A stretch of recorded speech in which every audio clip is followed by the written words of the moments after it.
Great taste. Sweet. Sour. So good to taste. This is great taste.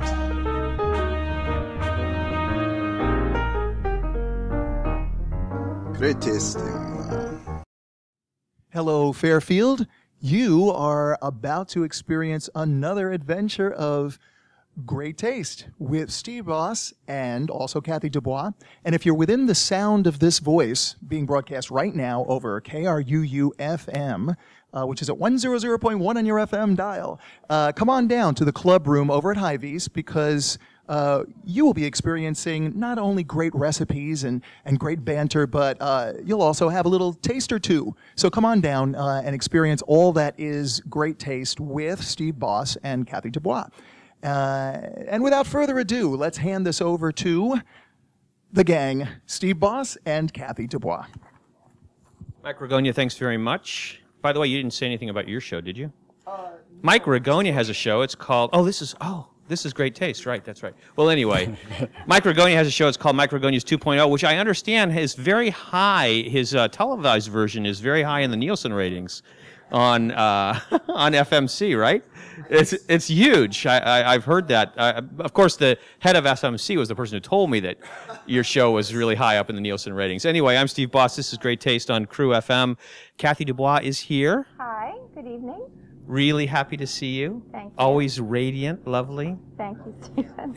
And we have comfort food, right? We do. Because we're going to be... And you don't know what my comfort food is. I kind of guessed from... some clues, though, don't you? Yeah, I kind of guessed because of things that were lying around or laying around. I always get that verb wrong. I don't know which is proper. Maybe James... No, he doesn't know either. Lying around. Is it? Is that right? All right. It's lying around. Great. Yeah. I'm really... We know all about lying around, don't we? Oh, I'd like a lot more time to do it, actually. And we have a very, very busy show.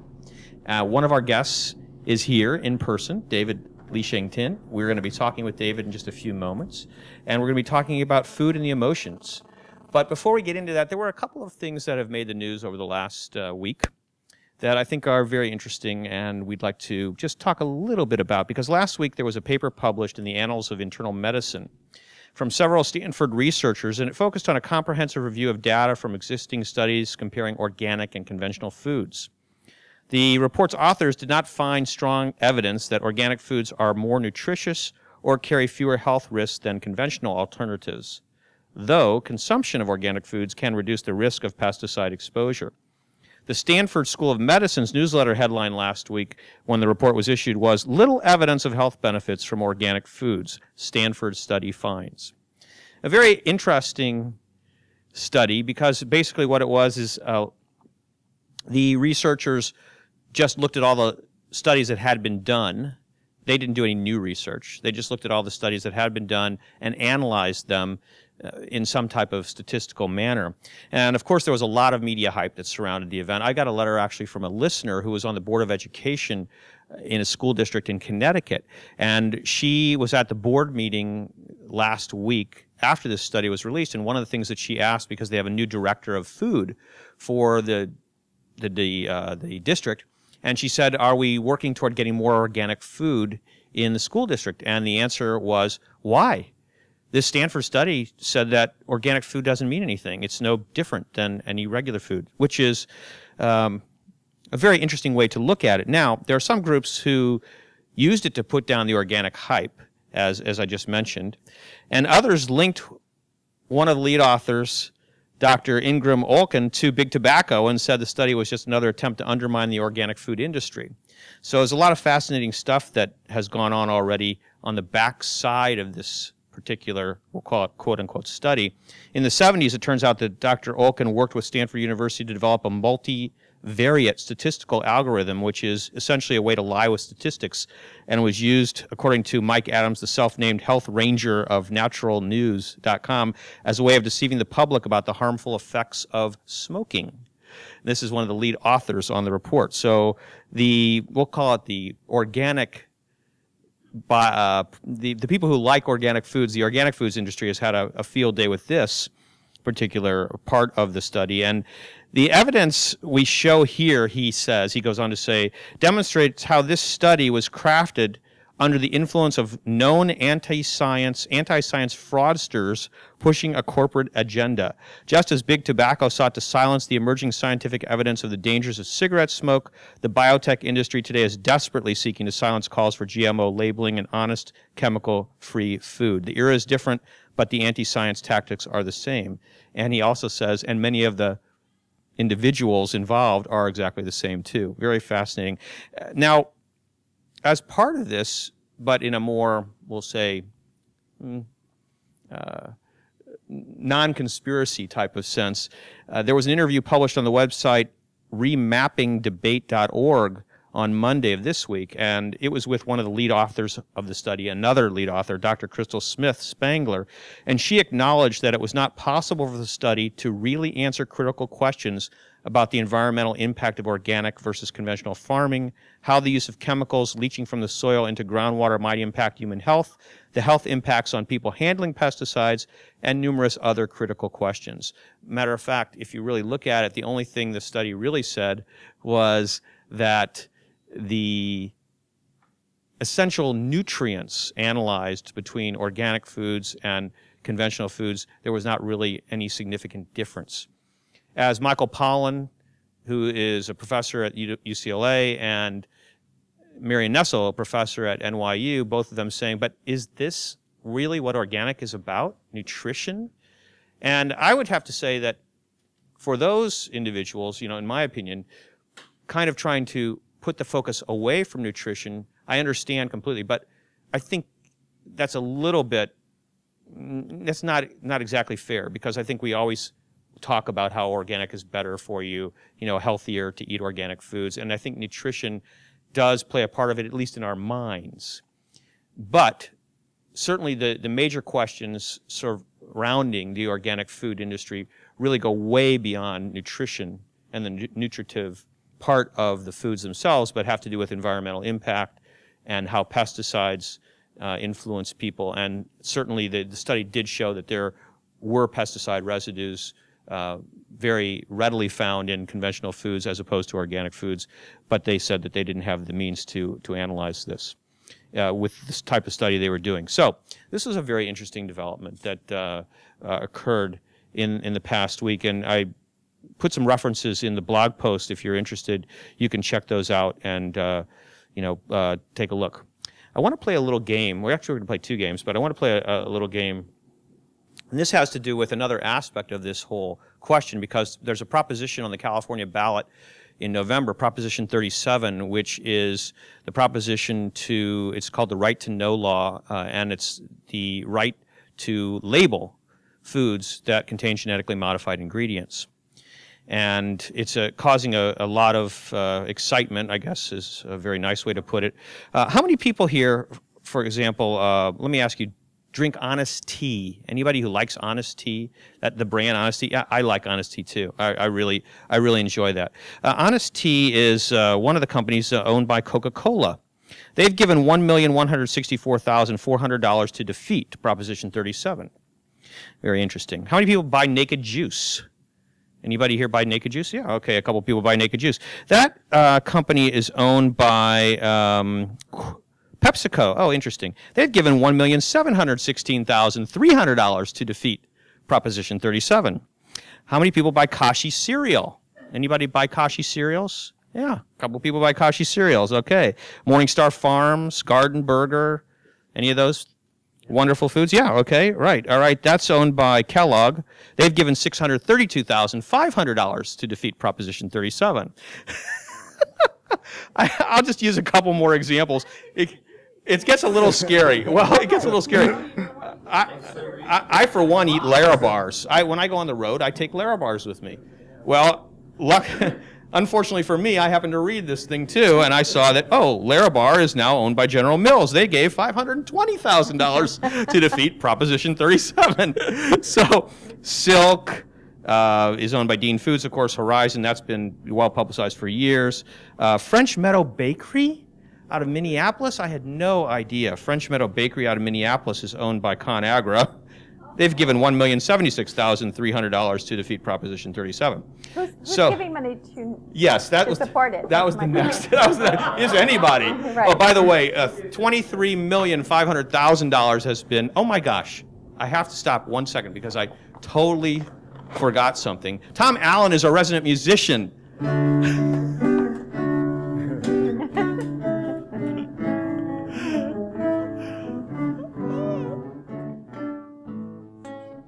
I saw your smiling face and I thought, my gosh, I just talked about this with Tom before the show started. This is what we were going to do from now on. At the beginning, I was going to introduce him.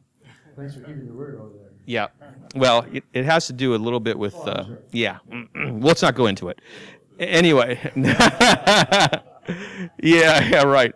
Okay, so the top, by the way, $23,500,000 has gone into the pot so far, according to the Organic Consumers Cornucopia Institute, to defeat Proposition 37. You're right to know. The organic end of things has only raised $2,780,000 so far, but there's a lot of energy there, I'm sure.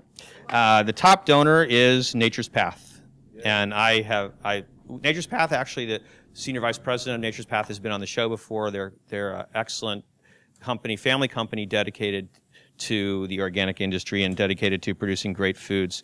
Other companies that have donated a lot of money to the Right to Know law to help pass it, Dr. Bronner's, Lundberg Rice, Nutiva. I wish they had a bigger line since they only make hemp and coconut oil products. Actually, we're going to use Nutiva coconut oil in our popcorn. Organic Valley, Amy's, Eden Foods, Strauss Creamery, Uncle Matt's. I'm not familiar with Uncle Matt's. Anybody familiar with Uncle Matt's? Really? Cookies? I don't know, maybe. It's somebody. Well, anyway, those are some of the companies that are on the end of trying to pass Proposition 37. So I thought that this was something I'd like to call to everyone's attention, because for me what it meant was, because we've talked about this so many times on the show, over and over again, how traceability is so important when it comes to food habits. And really today, because of all the acquisitions that have gone on over the years with organic and natural food companies, it's very difficult for a consumer to really know who's doing what.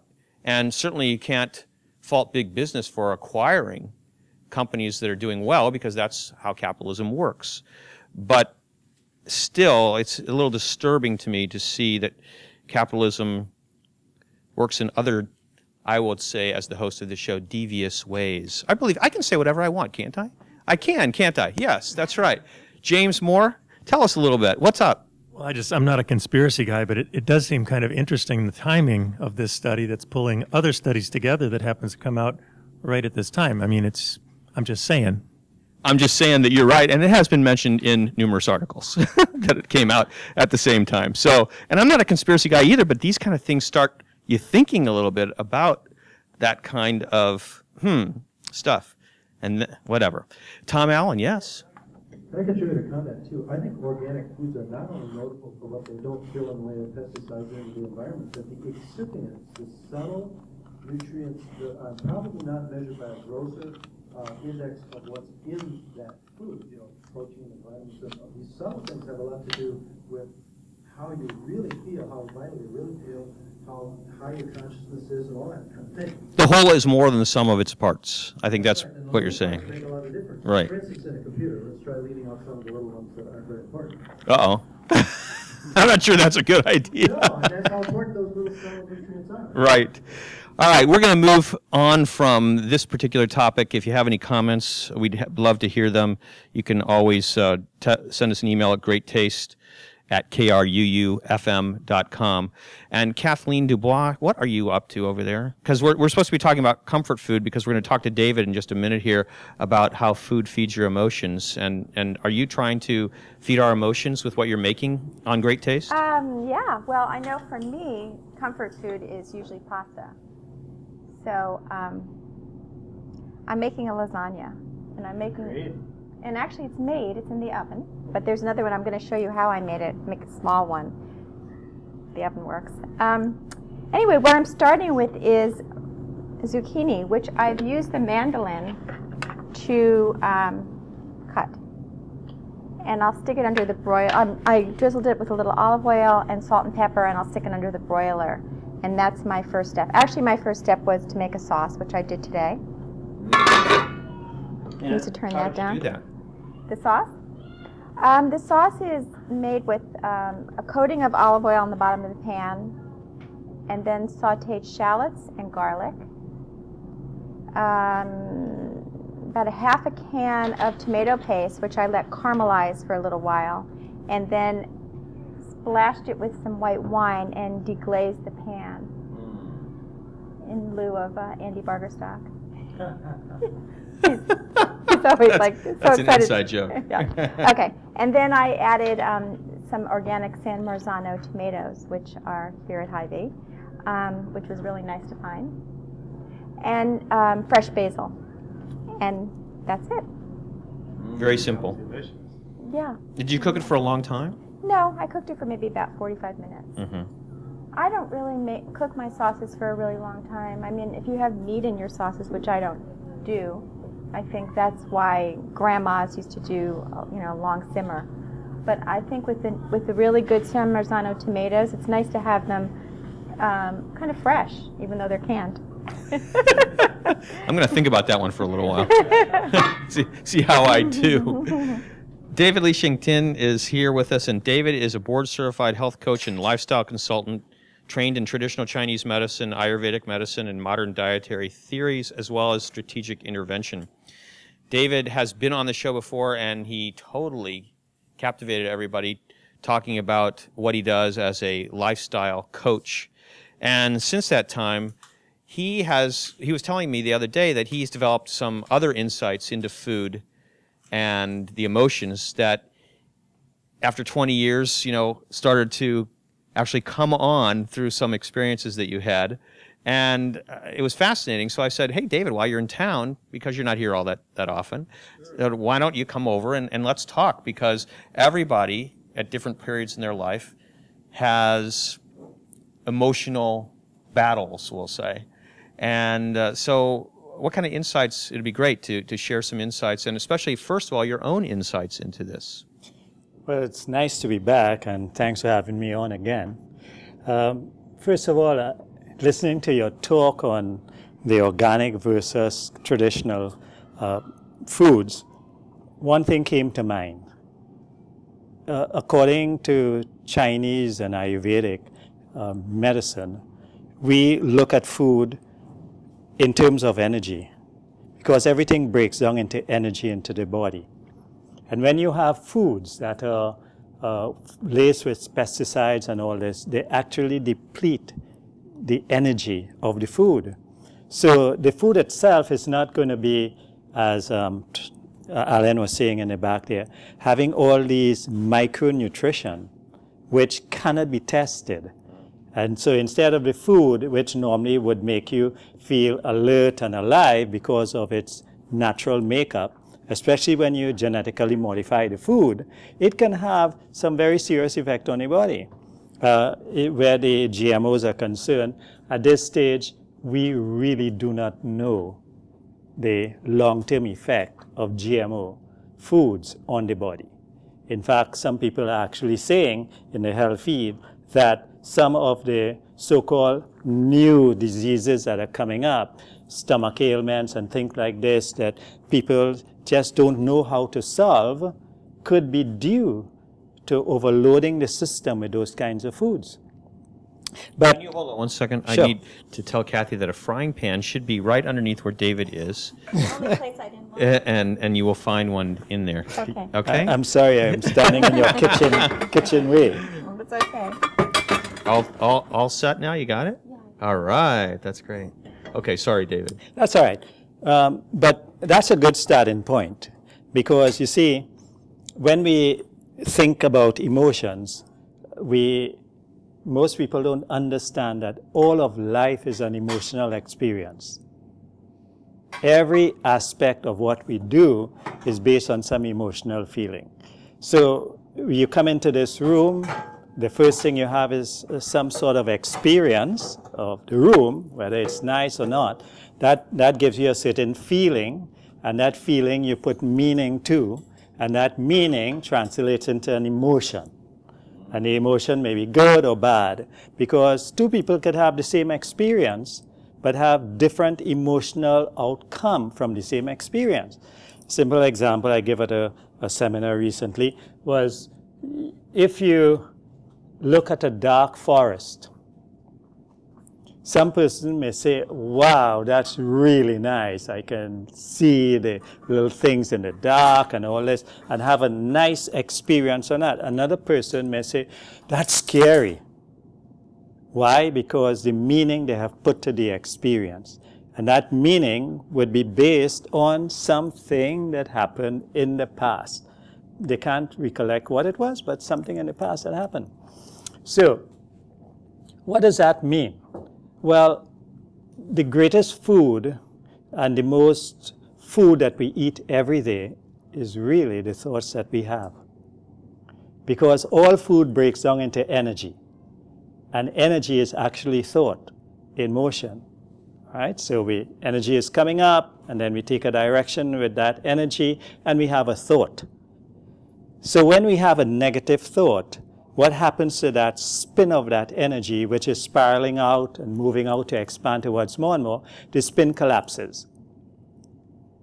And so the energy kind of draws itself down into the body, and it becomes physiologically and psychologically stuck. And so we feel down. If you look at anybody who is having a negative emotion, how are they holding their body? Are they upright? Are they smiling? No. The common experience is that the shoulder droops and they're looking on the ground. And you can actually, I did that at a seminar recently with an insurance company in the island of Trinidad. I asked the people there, I put up some pictures, I said, so tell me, is that person sad, happy, whatever? And you don't have to be a psychiatrist or a psychologist to recognize that just looking at somebody and looking at their body posture, whether they are happy or sad. We do it all the time. It's natural. So when we think of food and we think of emotions and the food that feeds the emotion, the first food we have to look at is our thoughts. How we are thinking. Because how we think will produce certain biochemicals in our body, which will actually either make us healthy or make us unhealthy. Same like food, same like the physical food. Because the physical food itself goes inside, changes its chemical makeup, produces some endorphins or something in the body or in the mind, which actually gives us a happy experience. It gives us a feeling of down. Sugar is one thing that does that. Now, when Sugar does what? Sugar takes you to a great high.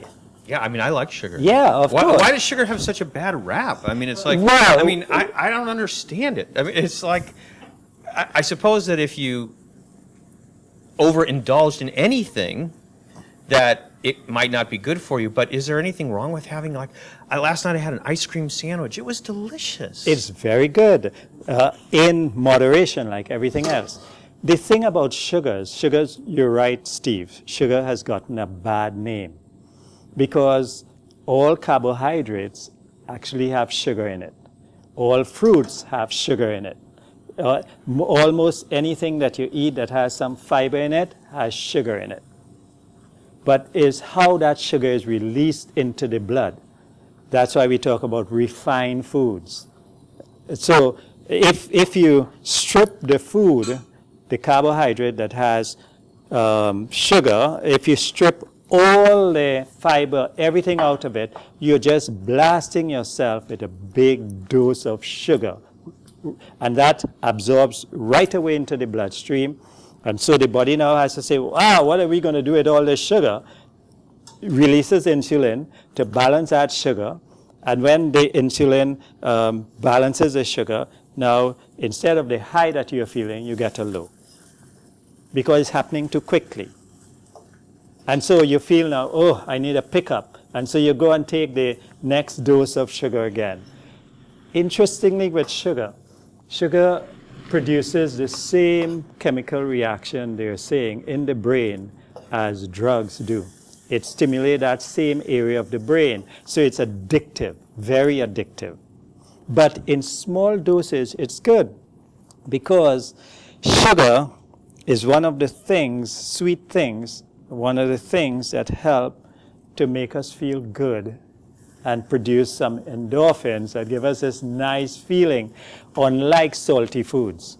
Well, for me, for example, I was already feeling good before I had the ice cream sandwich. And then when I had the ice cream sandwich, I was still feeling good. So it was just like, you know, hey, I think I'm going to have an ice cream sandwich. Right, but if you continue having the ice cream sandwich, like more and more, like 3 ice cream sandwiches, or you know, instead of having just a little cup of ice cream, you decide to dunk the whole bowl, you're going to feel real good. Okay, so now are we talking more about a craving then? Cravings, yeah. And you know, we all have different types of cravings. In one seminar I did on cravings, I asked, said, what foods do you crave? What food do you crave? I'm asking. Chocolate. Chocolate. Cookies. Cookies. What kind of cookies? Homemade. Anybody crave any salt or any sugar? Chips, yes, chips. Salt, right. Pasta. Yeah, pasta. I was just thinking that Avocado. Sugar was always used when I was young as a reward.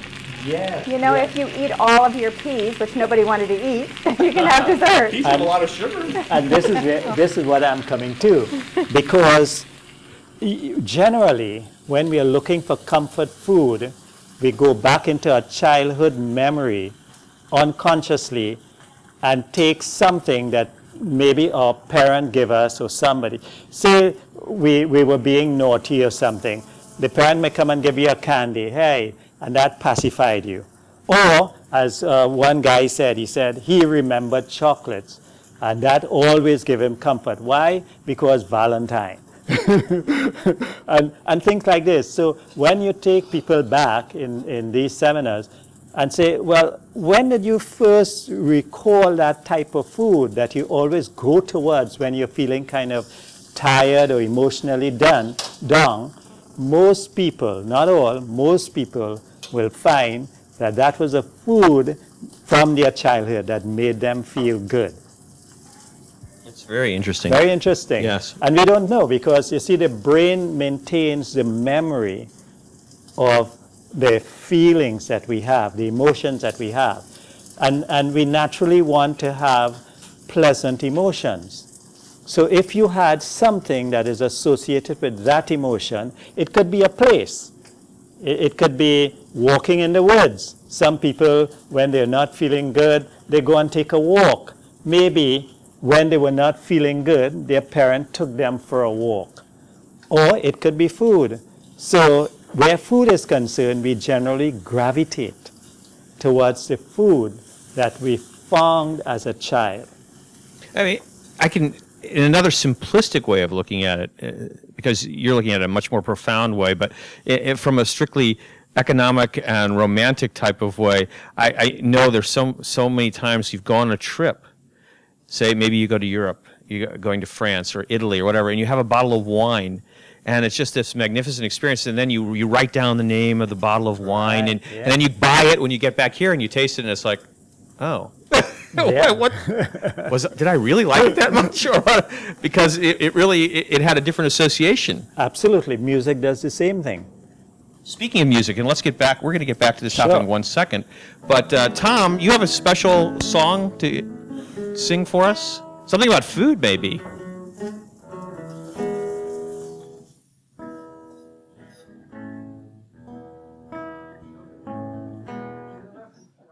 Wait, wasn't it something about?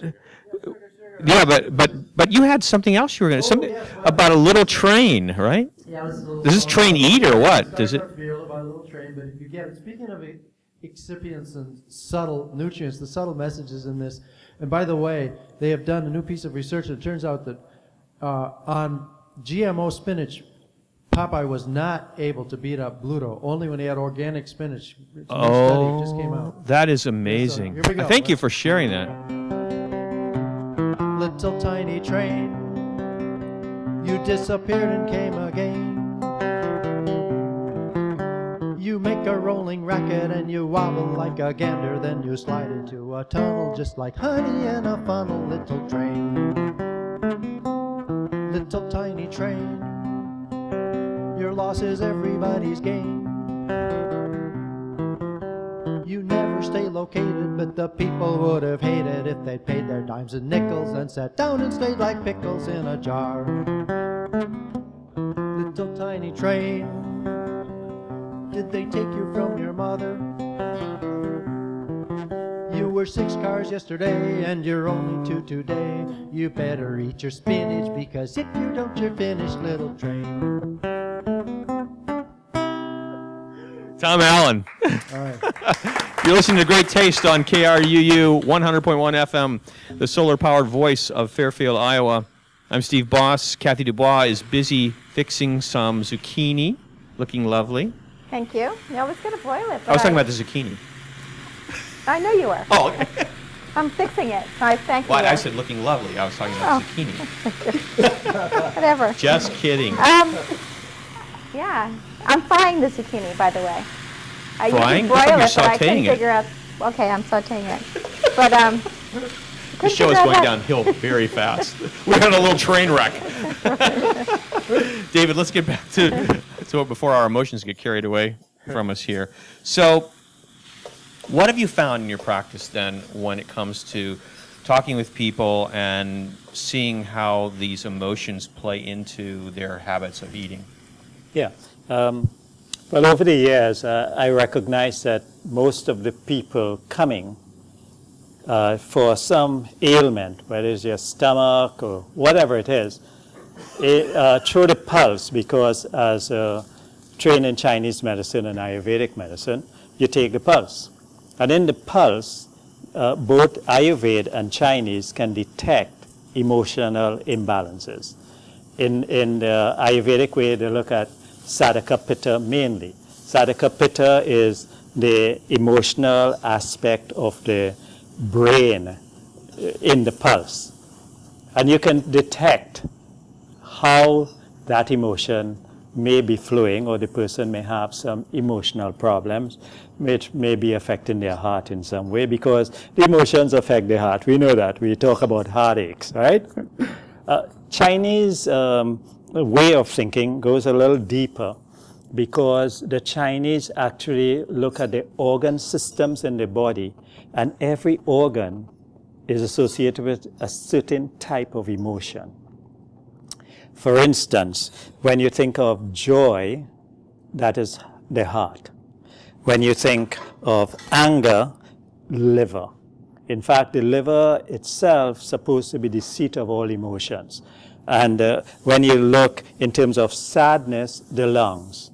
When you think in terms of fear, then the kidneys.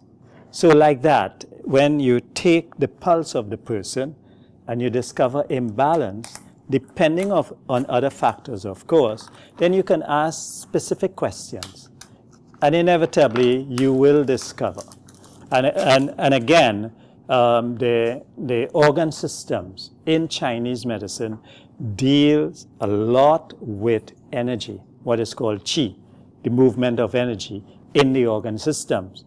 And so if the qi is down, then you know for sure that that person has some emotional thing that is preventing this organ from functioning properly. So now you can now look at, okay, what it is. And then with foods, with different type of foods, then you can help to correct that imbalance. Also with herbs.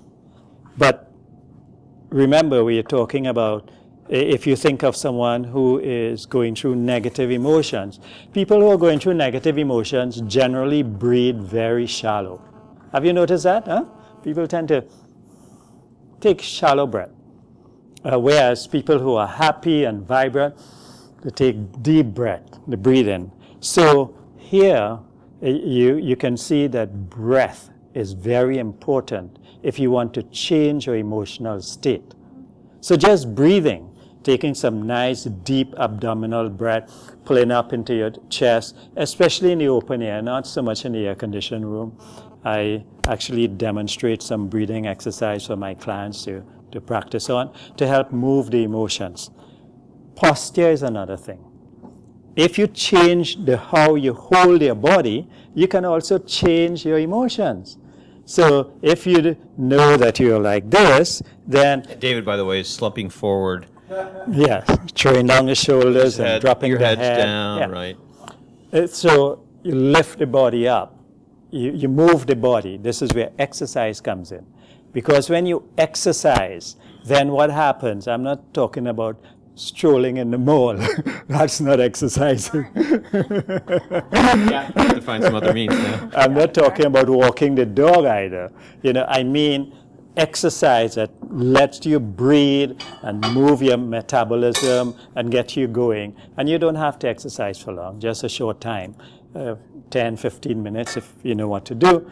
And you can get everything moving, and that could change your mood. So breath, exercise, posture, and voice.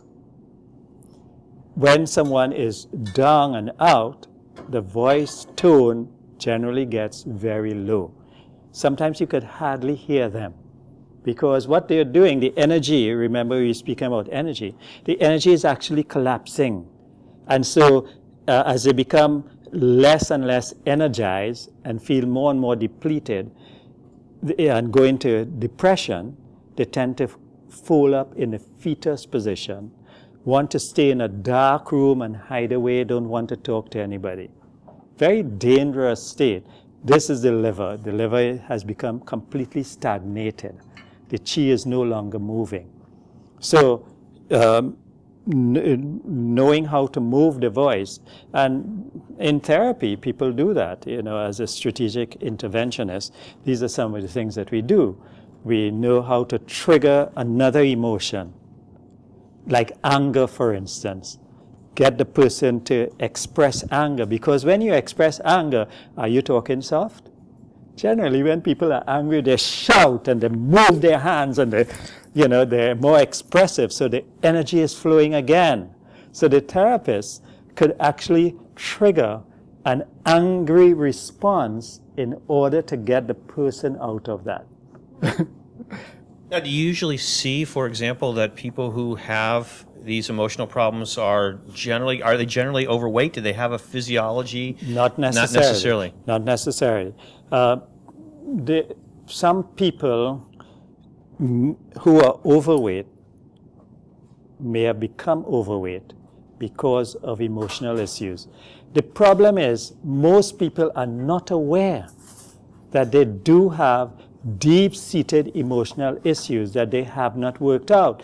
Many people thought because I had an affair, it went south, and I moved on in my life, and I'm married to somebody again, that affair, which perhaps it was abusive, is all in the past. That's not true. It is in the past, but you have brought all that emotional baggage into the relationship that you have now. And unconsciously, you could be using that in your relationship because you haven't had closure. And so it's very important to have closure. I see a lot of people in consultation who have had no closure, especially women who have had multiple partners over time. No closure because mind, body, and emotion get completely split off. With these people, after a while, they're moving from individual to individual. And as I did in my last newsletter speaking about that emotional turmoil, what happens, you see, is that the woman just finished with her relationship. She's sitting in the coffee shop and she's by herself looking a little down. The guy comes in and he says, "Oh, can I see you're looking sad?" And he starts a conversation. She starts to feel, oh, he empathized with me. This man really sweet. Now he's listening to me. He's very into her. And then he shares a little bit of his problem. Oh, they bond because, yeah, I understand. They go for a walk, they start to move around, and eventually, in a short time, she thinks she has a good friend because she's looking to actually hold on to somebody. She's looking for the love that she lost. He may be out of another relationship looking for the sex that he has lost. So And is there a problem there? Or? No. If it's good, it's fine. But you see this happening all the time, you know. Then they go into the relationship. And as they get into the relationship, because she has been so accustomed giving herself away, she gives herself away another time. And once she does that, she starts to say to herself, what am I done? Her body is doing one thing, her mind is somewhere else, and her emotions are far away.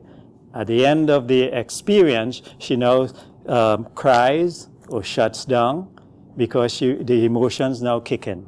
But it's too late. Now she has to try to hold on to the relationship because she has really already given her most precious asset.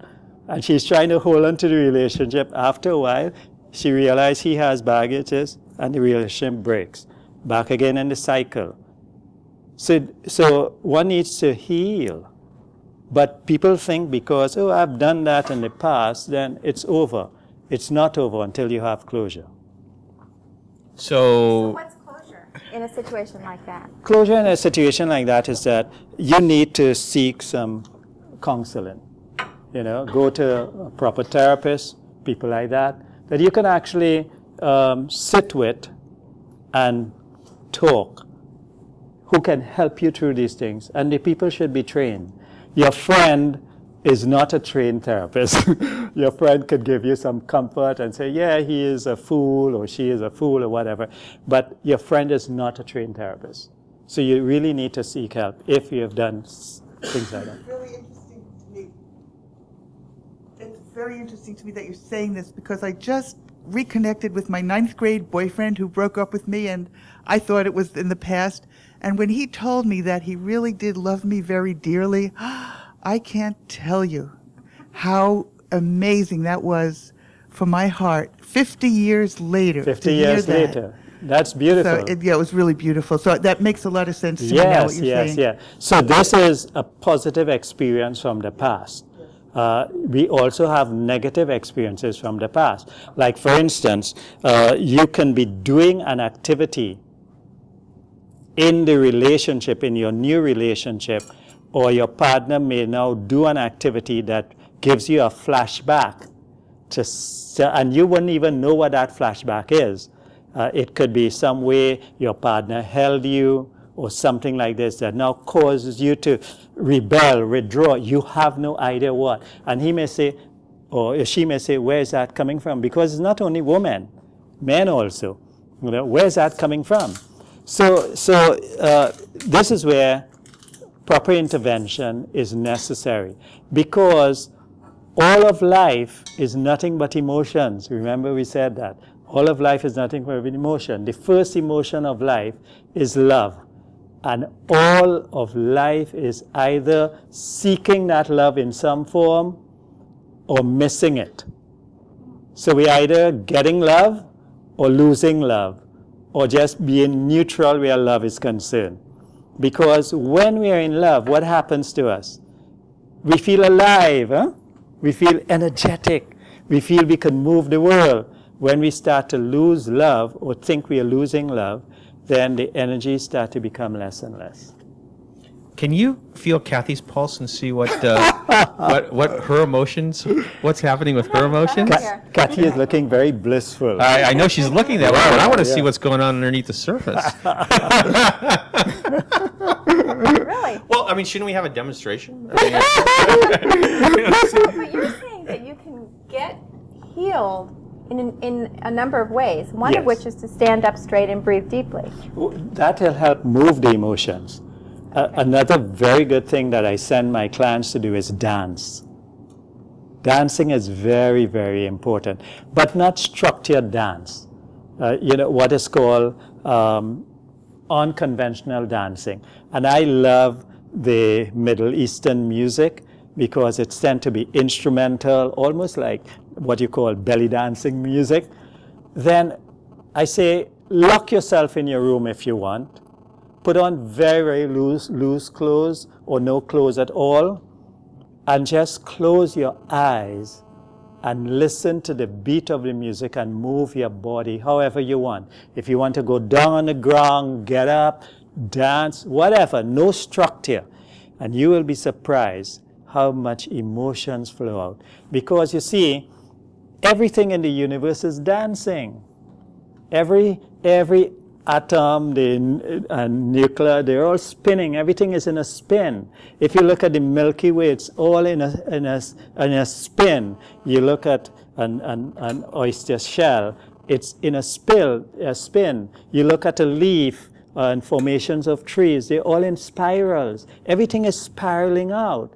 And so when you move, and you move your body more in circular kinds of motion, that is why things like Tai Chi are very good, because it's a lot of circular motions that you're doing. This helps to free the blocked chi in the different organ systems. And I also think, I'm trying to get a little bit back to the theme of the show. Kathy said to you, when I said, can you feel her pulse? And she said, I'm having a lot of fun. And I don't know, Jason, can you actually see what she's doing? Are you getting this on camera at all? You know, oh, she's making it excellent. Because she's expressing, I think, her joy through cooking food. Oh, very good point, Steve. That is why it's important that the cook is like Kathy, in a very good frame of mind and happy when she's cooking. Because the thoughts of the cook is going into the food.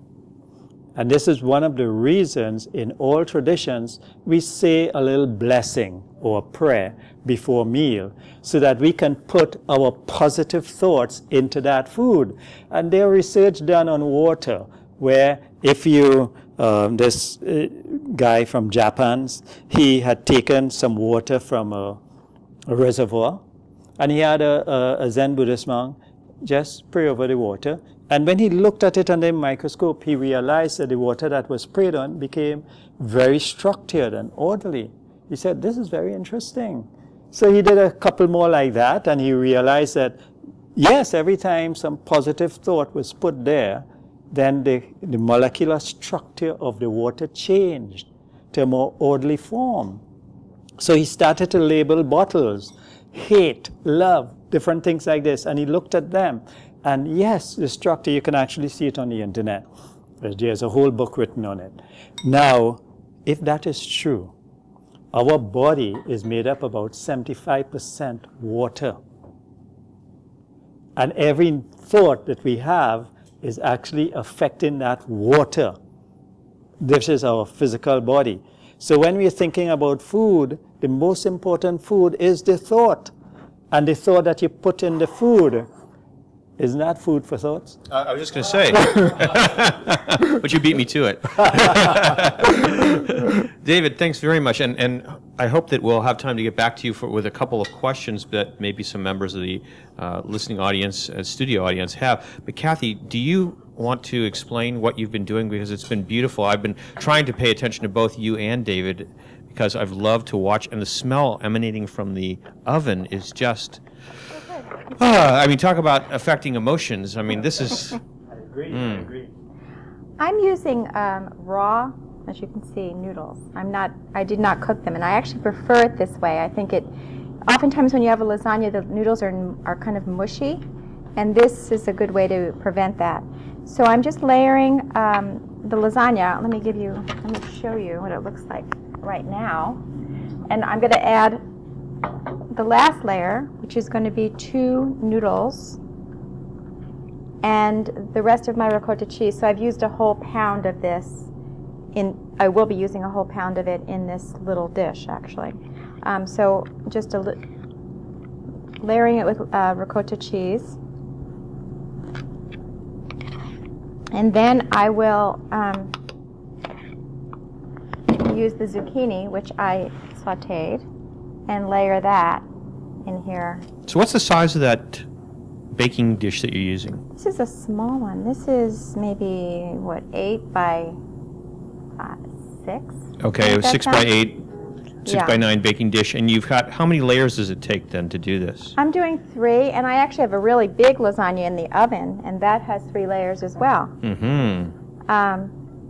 This one I just did a small one so I could show you how it works. So really it's very simple. I mean, because you made the sauce and you made it in 45 minutes. At the same time, you could easily saute the zucchini, and you don't have to use the mandolin, but it makes it nice and thin, makes your slices nice and thin. You don't cook the pasta at all. You just have to grate the cheeses. So while the sauce is cooking, you can do the zucchini and you can grate your cheeses and get everything prepped. And what's the top layer going to look like then when you're finished? So I'm going to then put some sauce on. And one thing when you're using raw noodles, it's important to make sure that the noodles are covered with sauce. And it's also important at the end to make sure that you use a foil on top. I usually like to use a piece of parchment paper on the lasagna and then put foil on top so the foil's not touching the food. But make sure that the edges are crimped so that you have steam inside the lasagna so it's cooking the noodles. Okay, so we have that last layer of sauce, then we're going to add the mozzarella cheese. This mozzarella cheese is smoked, which I really like. Really adds a nice, if you like smoked flavor, it adds a really nice flavor. And then you're going to bake that in the oven with the parchment paper on top and the foil over the parchment to create that steam inside. That's going to soften the noodles and make them really wonderful. Fresh basil also. And how long and at what temperature? 375 for about 40 minutes, and I usually like to broil it for just a minute or 2 to brown it, and then it's nice to let it sit for about 10 to 15 minutes and just let it set, because otherwise it can be a little watery. Okay, so you're going to take the parchment and the foil off at the end, broil it, get the top nice and crisp, and then let it rest for 10 to 15 minutes so it reabsorbs all the moisture. And then the way I like to serve it is to put a piece in a bowl and drizzle it with some sauce and chiffonade some fresh basil and put that on top, and maybe even a drizzle of olive oil. I'll tell you, I'm feeling better and better and better as we talk about it. That's my goal. Yeah, believe me, I'm so thrilled.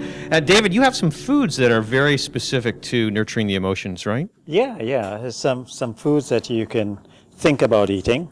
For instance, increase your protein intake while reducing fat to protein ratio. Proteins is food for the brain. So when you have protein, you feed your brain, make your brain more effective. So your thought processes will be a little healthier. And avoid food with high saturated fats or trans fats, especially animal fats or cholesterol fats, right? But foods like salmon, tuna, nuts, legumes, beans, soy, they have high protein and they have a good combination level. Also avoid foods that are treated with steroids. Foods are treated with steroids? Well, like milk and eggs and cheese, where they have put all these RBGH and RBST steroids to enhance production. So be careful with those, because steroids tend to trigger depressive moods, some steroids, and also anger episodes. So look for your product that says no growth hormones in it, right? Especially like your milk. Eat that filled with the B vitamins. B vitamins are very good. B12, for instance, help to, they have shown in studies that B12 actually help with depression. Omega-3, very good for the brain. Omega-3 fatty acids is also anti-inflammatory. A lot of the organs get inflamed in the body. That triggers disease. So omega-3, much better, more omega-3 than omega-6, because omega-6 tend to increase inflammation. And where do we find omega-3? From flax seeds, chia seeds, very, very good source of omega-3. Salmon, cod liver oil, things like these, fish. And dark green leafy vegetables, kale, blue vegetables, nori, seaweeds, all these things. They're very good for balancing. I'm get scared, emotion. The liver. So when you're thinking about nurturing the liver, then you can think about taking foods that will cleanse the liver and stimulate the liver. Remember we said in Chinese thinking. The liver is the seat of emotions. So bitter foods are very good. Just some of, quite a lot, but some. Thank you very much. I want to tell everyone that is local that there's going to be a meeting this coming Thursday, the 13th, in room 108 of City Hall in downtown Ottumwa at 1 p.m. And Chef Gordon Rader says that he'd like to invite everyone to come there because this is, I think, a meeting about the project that's going on in Ottumwa, the market project that's going on there. And he said your supporters need to give direction and that last little push toward finishing what's been going on for about a couple of years now in the Market on Main project. So that's at 1 p.m. in City Hall in downtown Ottumwa, room 108. And Dennis, would you like to just tell people a little bit about what's happening at the county fairgrounds? Because you have a special event coming up this Saturday, right? Or Sunday?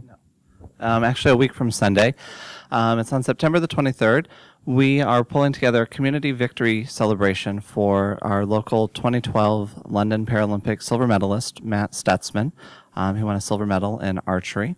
And for those who don't know Matt, he has no arms and started doing archery 2 years ago and competed just a few days ago in London and brought home a silver medal to Fairfield. He's a Fairfield resident, and we're very honored and happy to do this for him. It'll be at Jefferson County Fairgrounds starting at noon on Sunday, September the 23rd.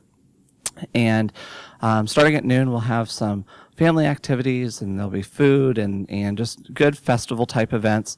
And then at 2 o'clock on that day, we will start in the grandstand of the fairgrounds a ceremony to honor his achievement. And if you talk to Matt, he also wishes to honor Fairfield for their contribution to his achievement. So he has some things planned for that. Matt will speak. We have several guests of honor that will present Matt with some awards and different things. And then we just hope to really have a family-friendly, fun event that day that takes just a few moments, a few hours to pause and give celebration to somebody who's achieved something absolutely tremendous from our community. So, thank you, Dennis. And this Saturday at the Farmers Market, it's Garlic Palooza. So if you haven't experienced the Farmers Market's Garlic Palooza, be sure to come this Saturday morning from, I think it's from 8 to noon, and enjoy lots of different items with garlic in it. And that's probably good for your health, isn't it? Yeah. What does garlic do? It's supposed to be very good for your heart. It also helps to regulate a lot of antioxidants in the body. I like that. I mean, if it's good for your heart, then it's good for emotions. Yep. And next week, James Moore is great. You know, I was thinking that what we need for you is we need to get you signs so that you can hold them up and give me cues, because obviously that's necessary. And next week on Great Taste, it's the third Wednesday, which usually means the Indian Hills Culinary Crew will be here, and they will be here, and they're going to be doing French desserts with a fall twist. Wow. So we'll get a little sugar in that. Sugar is sweet. Just a little bit. Yes, sugar is sweet, and as long as you moderation, that's the most important thing. And we didn't get to play our game because there was so much going on. So I want those of you out in the audience, listening audience, to think about this, and those of you that are here in the studio audience, because next week we're going to do, the question is, what about either beans or, what was the other thing that I was going to say? Beans or squash. That's it. You have to pick beans or squash. That's all. No, beans. The beans, any kind of beans and any kind of squash. Okay. But the one you pick, that's all you get. You know, you can't eat the other one for the rest of your life. Tom Allen, take us out. You've been listening to Great Taste on KRUU-LP 100.1 FM, the solar-powered voice of Fairfield, Iowa, live from Hy-Vee.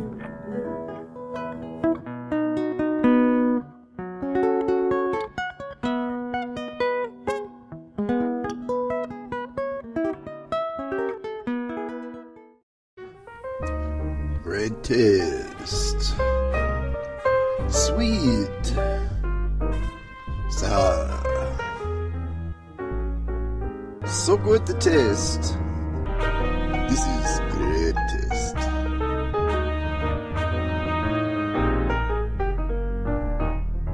Great tasting.